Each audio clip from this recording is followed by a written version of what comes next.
shall reflect on the life of St Bernard of Clairvaux.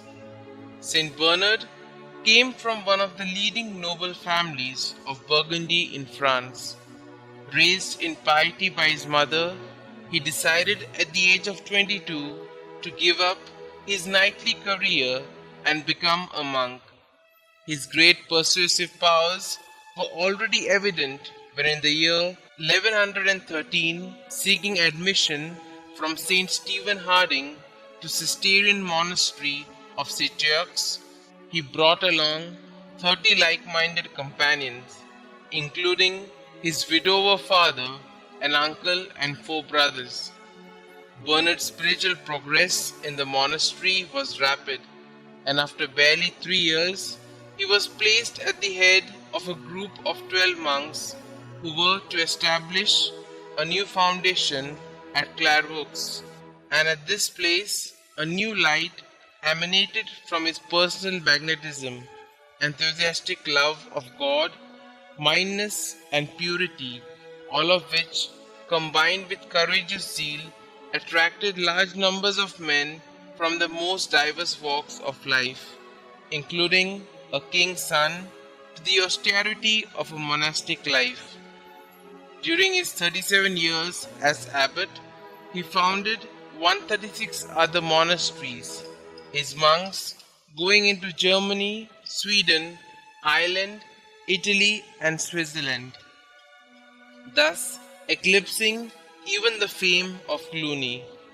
For this reason, he is considered the second founder of the primitive austerity of Saint Benedict's original rule, and he did much to revitalize the spiritual life in all monastic orders.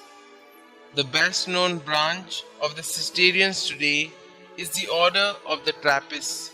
Much as he would have preferred his quiet cell and solitude, Bernard, a man of outstanding erudition, was on account of his intellectual and persuasive powers naturally drawn into every ecclesiastical controversy.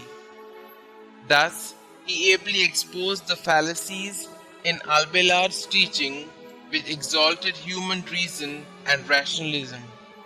At the request of Pope Eugene III, his former disciple, he wrote his much esteemed book of Considerations, to stress the need of personal sanctity in the visible head of the Church, and all temporal matters thus being secondary. When Jerusalem and Antioch were threatened by the fall of Edessa in the year 1144, the Pope ordered Bernard to preach the crusade, which he did with the utmost eloquence and success throughout France and Germany, even moving the German Emperor Conrad III and his nephew Barbarossa to tears. The whole continent was roused. Ordinary business came to a standstill, or was entrusted to women while the men took up the cross.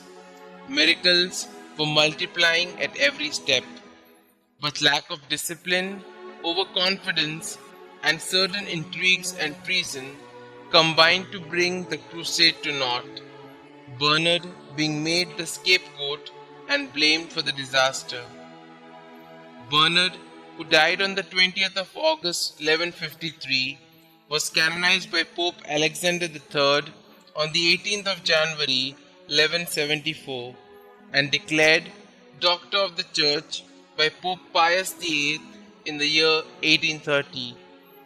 In 1790, his head was enshrined in the Cathedral of Troyes, while the rest of his relics were moved from Clairvaux to the church of Villers-sous-Lefevre.